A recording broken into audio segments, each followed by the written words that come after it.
और इसके साथ ही बनेगी ब्लैक पेपर कढ़ाई।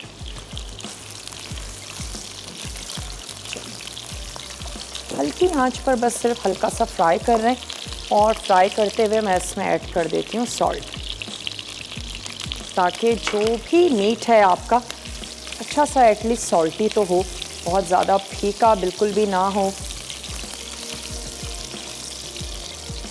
इसको अच्छा सा फ्राई होने देते हैं। इसके बाद इसी ऑयल में हमने ऐड कर देना है लहसुन अदरक का पेस्ट, दही, नमक और हरी मिर्चें। अच्छा, मैं यहाँ पर गोश्त को निकाल नहीं रही हूँ, मैं इसी में ही ऐड करूँगी ताकि स्टार्टिंग में ही हमारे पास, क्योंकि बॉईल हुआ है तो हमने इसको गलाना नहीं है, पकाना नहीं है, मसाले के साथ ही इसको कुक होने देंगे ताकि अच्छा सा मसालेदार सा हमारा बीफ हो जाए। बीफ है या मटन है, जो भी आप यूज़ कर रहे हैं। चलिए अब हम इसमें शामिल करने जा रहे हैं अदरक और लहसुन का पेस्ट, साथ ही मैं इसमें ऐड कर दूंगी नमक। ऑलरेडी हम शामिल कर चुके हैं, अपने फ्लेवर के हिसाब से आपने ऐड कर देनी है नमक, साथ ही होल ग्रीन चिलीज़, जो कि कढ़ाई की पहचान है जनाब के।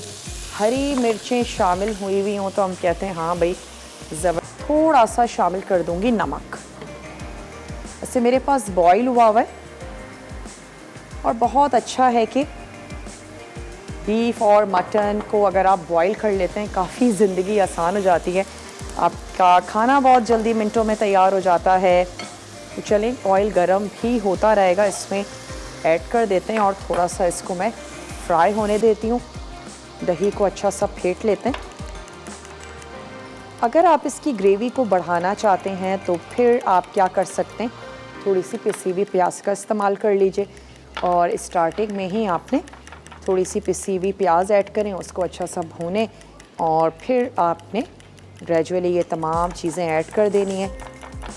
तो उससे ये होगा कि एटलीस्ट खाने के लिए जिनको मसाला चाहिए होता है और बहुत ज़्यादा रूखा खाना पसंद नहीं करते हैं तो वो इस तरह ऐड कर सकते हैं। और अब आंच बंद करके मैं ऐड कर रही हूँ इसमें दही।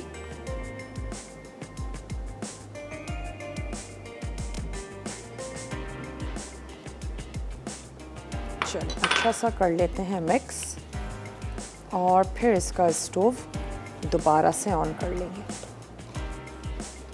ताकि दही जो है वो फटे नहीं।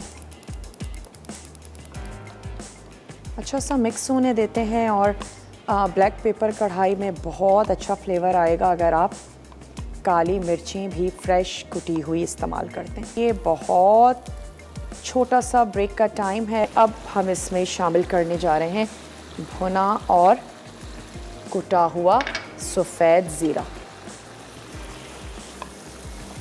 अक्सर ये होता है हमें लाल मिर्च मना होती है, कोई ज़रूरत नहीं है कि आप बहुत रूखे और फीके खाने खाएं। हरी और काली मिर्चों के साथ बेहतरीन खाने तैयार किए जाते हैं, आप उनको एंजॉय कर सकते हैं। और मैं चेक कर लेती हूँ, अगर राइस हमारे 1 से 2 मिनट के बाद मैं इसको लगा देती हूँ दम। तो यहाँ से ले लेते हैं एक अदद तवा। अच्छा, दम लगाने के लिए भी आप जिस भी चीज़ में दम लगा रही हैं उसका ढक्कन प्रॉपर बंद होना चाहिए। अक्सर ऐसा होता है घरों में